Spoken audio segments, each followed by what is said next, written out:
to another edition of the Daily Deuce, and Happy New Year. I'm Gary Graves, retired Gary Graves from just outside Louisville, Kentucky, and in Maryland, my longtime friend, esteemed colleague, and wonderful coach, John Webster. Big John, how you doing, and Happy New Year to you. Hey man, happy new year to you, Gary. Happy new year to everyone. Been a minute, a couple things. Congratulations on your retirement. I hope you're enjoying the beginning of it and each and every minute of it. Oh yeah. I'm having fun right now. I'm having fun not having to write, just watching as a fan. And we're going to talk about being. I'm not that far, from it that they can't call me up and ask me to pitch in, but I'm enjoying, just being an observer, not a paid observer. That's great, man. Hey, John Pitt, happy new year to you, man. Hey, what better way to start the year with what happened last week and what's about to happen this upcoming weekend, if you love sports? But yeah, where to start on that? Do we start at the pro level? Do we start at the college level? Well, I'll tell you what we're going to do, Gary. We're going to start off with the NFL playoffs, and we're going to start off with the local team called the Washington Commanders and Mm. their big, exciting, and dramatic win over the Tampa Bay Buccaneers, man. What do you think, man? What do you think? Okay, I see you got you're repping today, huh? I Yeah, see you. yeah. Hey, look, I've waited 20 years to be able to rep like this. It's a great feeling. But to answer your question, I love where they are. They have a huge mountain to climb going to Detroit. I don't care what anybody says about Detroit, and all the defensive injuries, which are many. That team is still a juggernaut. You got to go to their house. They are rested. I don't know if that means rust, but they are rested. You're going into their house. They've got something to prove. They've worked all year to get home field advantage. And much like them going to Tampa, the Commanders going to Tampa, you're going into somebody else's house. And I don't think Detroit's going to let you eat their food and sleep on their couch as well as Tampa Bay did at the end. It'll be an interesting game, man. What do you think some of the key components of the game will be? Well, off the top of my head, I think the biggest challenge, obviously, is for Washington's defense. You with that kind of offense, when you've got at least four weapons that the Lions have, you got to figure out a way to shut them down. I hope they don't think it's going to be a shootout. They cannot afford to, turn it into a shootout. They have to really limit Detroit and create chances for the offense. If they can keep Detroit under 30 points, I think they'll be doing good, and that gives them a chance because I think they can keep up in a game like that. I think they're capable of 30 points, but if they just can't slow them down and it goes over 30 points, it's going to be a long day for them, even as well as things went in Tampa last week. And I'll just say it like this. You're going against a team that is much better on fourth down gambles than Washington is. Washington got lucky where they took points off the board. I want to say it's like what they took two field goals off the board going for it on fourth down. And off the board meaning they didn't go for it. They got lucky and had a chance at the end. And like a couple of my friends, colleagues who are from Detroit are big fans. Their biggest fear is that the game will be close and that it'll be in Washington's hands at the end. And I say, yeah, that a lot's gonna have to happen for that to take place. But Washington, it's really on Washington to try to slow down that offense because Detroit, for all of the struggles that they've had defensively, they've been able to more than make up for it with that potent offense, and I think that's where it starts. Offensively, again, if you can get Daniels out in space, have him extend plays like he has been. The connections that he's made with touchdown Terry have been phenomenal. But now you've worked Brown in, Eckler, everybody is on board, everybody's clicking, and that's fine. You do have to use Brian Robinson and Chris Rodriguez, I think, a lot more to try to chew up clock if you have a chance to get a lead and really keep Detroit from getting the ball. It's going to be all hands on deck, offensively and defensively. I'm not going to say they have to play a perfect game. I'm saying that they have to really limit Detroit and get try to stay at least even with them, maybe every other possession or something if they get behind. If they get a lead, I think they really can they have the potential to really do something special because they're very good with leads from what I've seen. They just can't afford to gamble in times when it says, okay, kick a field goal. There's nothing wrong with 3 points if you come up short on 6 or 7, but don't gamble when you don't need to because Detroit is much better at it. Dan Campbell is much better at it. In fact, if I see a punter on the field for Detroit, I'd be very surprised, and that tells me what Washington is doing defensively. Very good summation, my friend. What are your thoughts on Philadelphia going up against the LA Rams? Well, Philly, they didn't exactly wow me last weekend. And for that matter, I think the Rams benefited more from the Vikings mistakes. Some of, I mean, not just the turnovers by Sam Darnold, but really some of the play calling. The most bizarre play came right before halftime when I think they had something like 4th and 2 or something, 4th and short at midfield. And all really what they could have done, you're only down by maybe 2 scores. There's nothing wrong to me with kicking in that situation and keeping them from trying to get another score. Even if it was 3, that's still within range. But instead they went for it.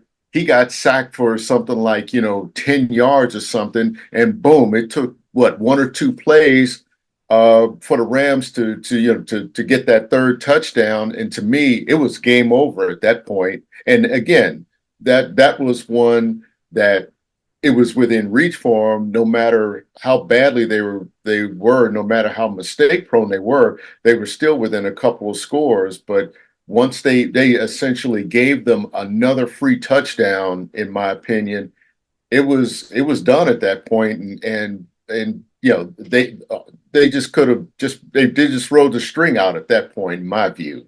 The Rams did. Rams really have to go in there and try to beat Philadelphia. I think Philly might have been, I don't want to say holding back, but in a game like that, they didn't want to take too many chances. They wanted to keep guys like Saquon healthy enough for the game that really matters when you get into divisional play. They didn't take it for granted by any stretch, but I think the real Philadelphia we're probably going to see at home this weekend. Okay. Let's flip it over to the AFC, Gary.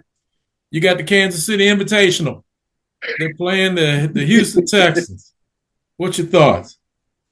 Well, again, I go to what I say about Detroit in a much different vein, of course, because they're healthy, they'll be rested, and really the only thing with Kansas City is how much rust will there be from almost 3 weeks off or something since the end of the season. Well, 2 weeks officially, but that's a long time. And if anybody can overcome that, it's Kansas City. And I think they'll be fine. But if they're rusty on those first 2 or 3 drives, that Houston's got to take advantage. And that's a team defensively that I think they can make some headway against Mahomes, but it's a steep climb because would you want to face Patrick Mahomes at home in a playoff game, and he's been rested and he's had a chance to study the opposition for at least a week, potential opposition, for at least a week? I don't know if I want to do that. You can't make any mistakes. There's really no room for error when you go into Arrowhead, where it's going to be loud and cold, and you've got a defense that can get to your quarterback. You've got an offense that can spread the ball around, and we're talking about the best quarterback in the game right now in Patrick Mahomes. I think Houston has to play near perfect to win a game like that. And last but not least, the game everybody is waiting for, the Mm-hmm. Baltimore Ravens and the Buffalo Bills. Yep. Also known as the MVP Invitational. I think, John, we kind of we can sense who will be named MVP, and we also kind of know who is the MVP. And I'm not going to say one way or the other, but I feel like for Buffalo, this is a golden opportunity with that window still open for them. They've got to take advantage of it. Baltimore, in a sense, is playing with house money. Even with Lamar Jackson, but they're on a mission now. And last week, even though I don't think they got a whole lot of resistance at all from Pittsburgh, but that was one where they had a point to make, and they made it with Derrick Henry. They made it with Lamar Jackson. They made it with a defense that frustrated Russell Wilson and really exposed Pittsburgh, in my view, as a tired team. They, for all the talk that we had about 6 weeks ago about whether they were like maybe the number 2 or 3 team in the AFC, when you go out, you close the season, with a string of losses, with 4 or 5 losses, and that 11-day stretch with 3 games, I think really did them in more than anything. Baltimore and I guess Kansas City played that same kind of stretch, and they came out well. And you see what kind of what teams they are. They revealed more about themselves. But by the time Pittsburgh got to Baltimore, I think they were a tired team. I think they were flustered, and they looked almost disinterested, which I never thought I would see from a Pittsburgh team in a situation like that, especially since they had really beaten Baltimore effectively in that first game. If you have to look at it, you have 4 games here. We're going to say first, Green Bay, Los Angeles. Who wins? You mean Philadelphia, Los Angeles? I'm sorry. Did I say Green Bay? Yeah. That's painful for me I'm to sorry. think about. Philadelphia, Los Angeles. Philadelphia. Washington, Detroit. Okay. Heart versus head on this one, John. My heart says Washington because they're playing with house money, but my head says Detroit because, again, Detroit, they're still smarting over last year. They have found a way to overcome a lot of those injuries and just say, look, okay, we can put points on the board. We can gain a lot of yards. We're playing smart. We can get through it. And for that matter, John, in terms of the defense, Detroit's defense has had a chance to rest and heal.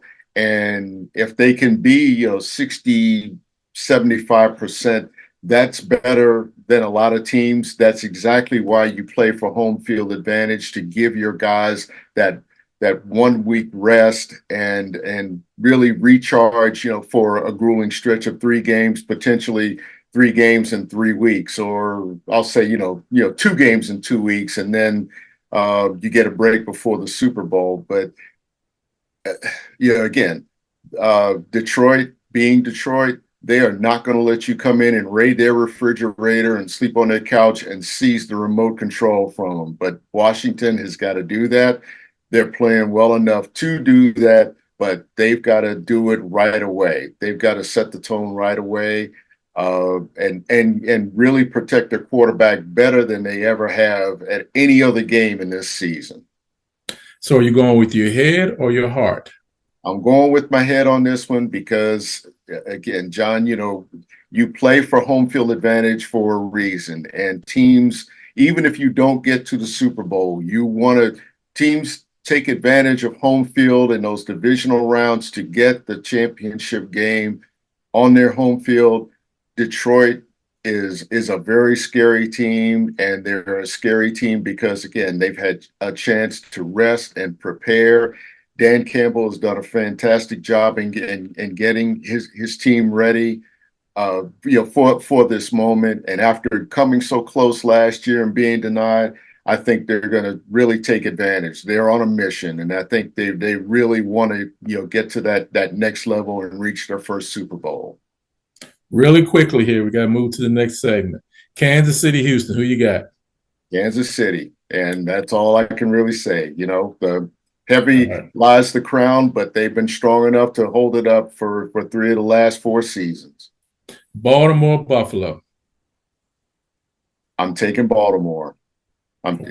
Anything that Buffalo is going to do in that game starts with basically stopping a wrecking ball in Derrick Henry and then trying to contain Lamar Jackson. And it's very hard now when you don't know whether what poison they're going to pick, because if they use Derrick Henry to establish the line of scrimmage, it's game over. And if they can't stop him, it's game over because that frees up Lamar Jackson to do a whole lot of things.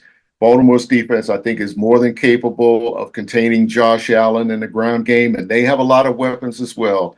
But right now, I think it's about stopping Baltimore, which is a two-headed monster. Now we move into the NCAA college football playoff. We have a championship game coming up this Monday night. The Ohio State Buckeyes against the Notre Dame Fighting Irish. Gary, what's your thoughts on the game and what's your thoughts on the playoff? Well, okay, I'm going to start with the playoffs first. At the beginning, everybody was saying, "Oh, Indiana didn't belong in there. The SEC didn't belong in there. The ACC didn't belong in there." And nobody's talking about that now. I think the playoffs did what they were supposed to do. They really highlighted the teams that no matter what happens in the regular season, it's a whole new season, and the fact that those middle teams knocked off the top four seeds tells me about just how balanced college football is. And for the sake of my Ohio State Buckeyes, and as I was telling John at the outset, that uh, at Thanksgiving, I was among those that was ready to run Ryan Day out of Columbus on a rail for losing to Michigan. They've done a good job of putting that behind them. I mean, we're not even, I'm not even thinking about that now. Will Howard, having said that, he's got to play probably the game of his life against Notre Dame. Notre Dame is the scariest team I've seen really at this point in the season that I can recall in a long time. Freeman has them in really a much better position than I expected at this point in his tenure, and he has basically made people forget about Brian Kelly. And I think I sent you a text earlier this week. It's like, now can you stop being mad at Brian Kelly because Freeman really has taken that team to a level that I'm not even sure Kelly would have been able to had he stayed. And now all of his stuff about saying, "Well, I went to LSU because they can win a championship." Well, he's going to be watching his team go for a championship, no matter how it ends. The Irish are in a position that I'm not sure they could have achieved in a playoff like this under Brian Kelly. He might get there with LSU, but right now that's in his rearview mirror, and the Irish have a chance to make his words look foolish. As you look at this game and you break it down, what are the key points that you see for both teams? I think for both teams, it really comes down to defense. Both of them are playing probably the best defense at this point in the season that they need to play. With Ohio State, I think it's a matter, I think they have a point to prove because they really were exposed by Michigan in that game. And I don't know if it had to do with maybe looking past them, but they really, really looked ordinary. I mean, look at how dominant they've been in their 2 wins. They dominate a very good Tennessee team at home. Then they just like obliterate Oregon and made them look ordinary, not only avenging a loss, but really looking like the team to beat. And I might be biased in going for the Buckeyes, but again, when you've had 2 dominant wins like that, it's hard not to think that they're the, I guess, momentum favorites going in. But I'm not going to say that because Notre Dame, we're not even talking about Northern Illinois anymore. Am I right? I mean, I know, you've been able to put that one behind you because that's one I could tell, John, by the look on your face now that one still bothers you, even though that is long ago. It's how they're playing now, right? They're doing okay right now. We'll Yeah. see I what mean, how happens many wins Monday in a night. row has it been for them? Huh? How many wins in a row? What, 7, 8, something like that? I think it's more than that. The Northern Illinois game, I think, was the second game of the season.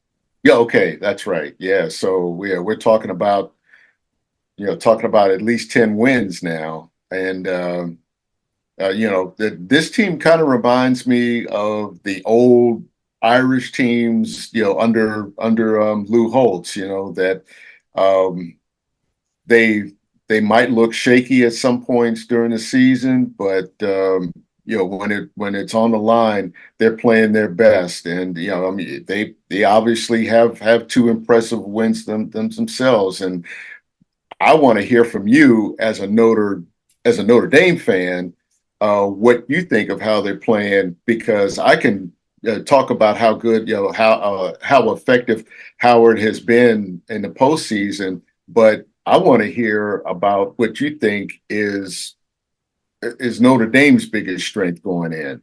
And I mean, I think it's the defense, but you can disagree with me. I think you're right. It is the defense. I think one of the troubling areas they have right now is the front line on offense. They lost another one this past week against Penn State. So they're playing Tabor. I think his name's Tabor, and another guy that got at center. So that was makeshift, but they were able to get through Penn State. Penn State's a very strong defensive team, just like Ohio State is. I think one of the things that Notre Dame has to look at is how you are going to play defense against Ohio State. Namely, how are you going to set up against Jeremiah Smith? Yeah. So my thought would be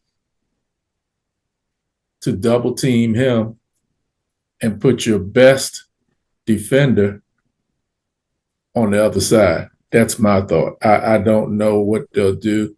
Al Golden is absolutely one of the best defensive coordinators in the game. I also think on Notre Dame's side, on the offensive side, Jeremiah Love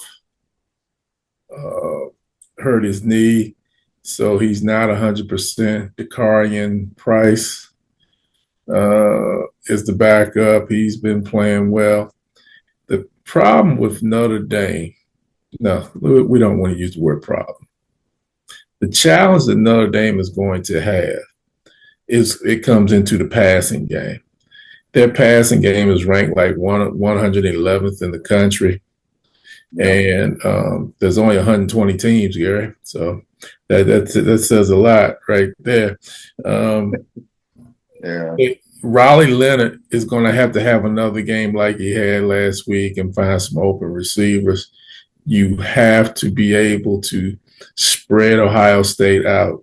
I don't think you're going to be able to go man on man against Ohio State and continue to slam that thing up in there and win. You're going to have to spread them out a little bit, and you got to see what you can do in the passing game. Ohio State on the other side with Will Howard, tremendous team, tremendous team.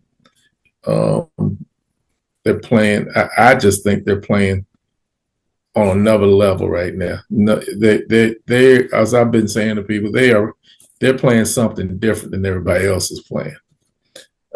Ryan Day, I'm very happy for him. Um, it's really rough. You lose to Michigan. I know how important that is to Michigan and Ohio State. And they were giving him a rough time. It's 4 straight years he's lost to Michigan. But, I asked a couple of Ohio State fans this week, if Ohio State beats Notre Dame, do you forget about the Michigan loss? And you know what both of those fans told me, Gary? No. Yep.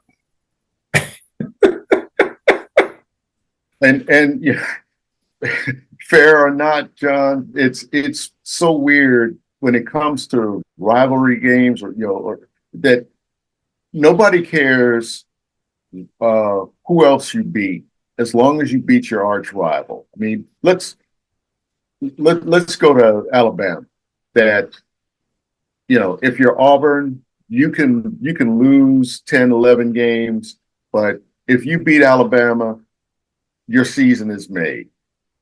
Same thing, if you're Alabama, you can beat everybody else, but you've got to beat Auburn.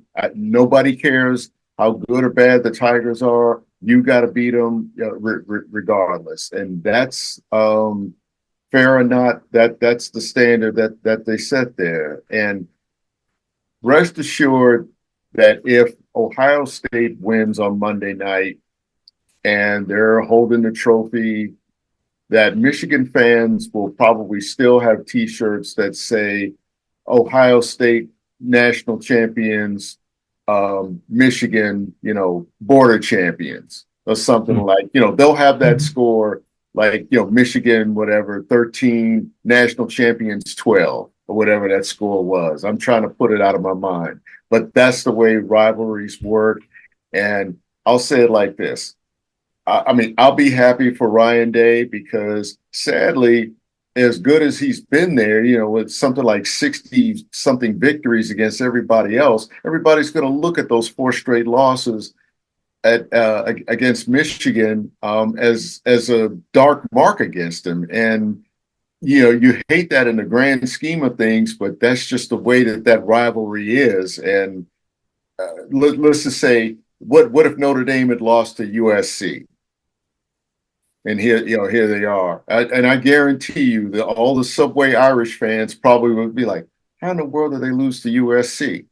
If they had lost USC, I guarantee they wouldn't be right here right now. I don't even think they would have been in the playoff if they lost to USC. Yeah. Well, the also consider with Notre Dame, and this is something of, when you were talking about the playoff, that if Notre Dame was in a conference, they would have been a seeded team. They were just outside at number 5. I think it was number 5 or number 6, but they were just outside only because they don't have a conference. And ultimately, it didn't matter because they're Notre Dame. And John, you and I, we've known each other long enough. We love our respective teams, and we respect the tradition. And for me, it's like what we've said about the Dallas Cowboys and the NFL, New York Yankees and baseball. You need your traditional powers to be relevant and play for a championship every 3 or 4 years, or at least be in the mix to maintain relevance. And I'll say in Notre Dame's case, to maintain that recruiting pipeline, even in an age of the transfer portal and NIL, that it's still important for them to get to a game like that because it really does help the bottom line, such as it is in terms of putting rosters together. And same thing with Ohio State. Both teams have really thrived through the portal and have found the money in NIL. And well, I'm going to be cynical for a minute and just say the money's always there. Like NIL stands for now it's legal, is as I read somewhere. So these are two of the best teams that money can buy, and that's really no detriment. It's just what the playing field is now in college sports, and they've been able to beat the best programs along the way. For Georgia to beat, I mean, I'm sorry, for Notre Dame to beat Georgia and really just make them look like, okay, it's time to rebuild or something. And Carson Beck is now headed for Miami, through the portal after dropping out of the NFL draft pool, which of course that's a smart decision because he can make more money at Miami than he probably could as an NFL rookie. We'll wait and see how that pans out, but I'm really happy for Notre Dame, and it's one of those games, John, where I'd be happier if the Buckeyes win, but I would really be happy for the brother to win that because that would, I think, really silence the conversation about whether an African American coach can lead a team to the national title. That it would be huge in that regard. Very well put, my friend. Gary, go ahead and take us home, man. Well, hey, I don't know what more we can say about this weekend in terms of sports. You've got 4 compelling NFL playoff games, and you've got the college football championship game. You've got college basketball, like I think this weekend, Kentucky and Alabama face off, and in a SEC that's, I don't want to say that they're going to cannibalize each other, but right now is showing themselves as the best college basketball league in the country. You've got Juju Watkins, who's playing her heart out right now. There's so much going on, John. Oh yeah, and the Australian Open, just started up this week, and the last I paid attention, I think Coco Gauff is still alive. Naomi Osaka has gotten through the first round. So there's just so much, John. I mean, I'm just loving this. And Alex Ovechkin is back and got a goal down in Nashville last weekend, which makes me happy for him and his quest for greatness in terms of being the best scorer ever. So, folks, you got plenty of choices this weekend. Get your popcorn, get your pizzas ready, and keep that seat warm because you're going to be busy with that remote all weekend. Hey, everybody. Another great week in sports, and we got another great one coming up this weekend. Watch some football. Watch some basketball. Watch the Australian Open. Watch some soccer. Watch some hockey. But above all else, watch some sports and come back and see us again next week. Take care.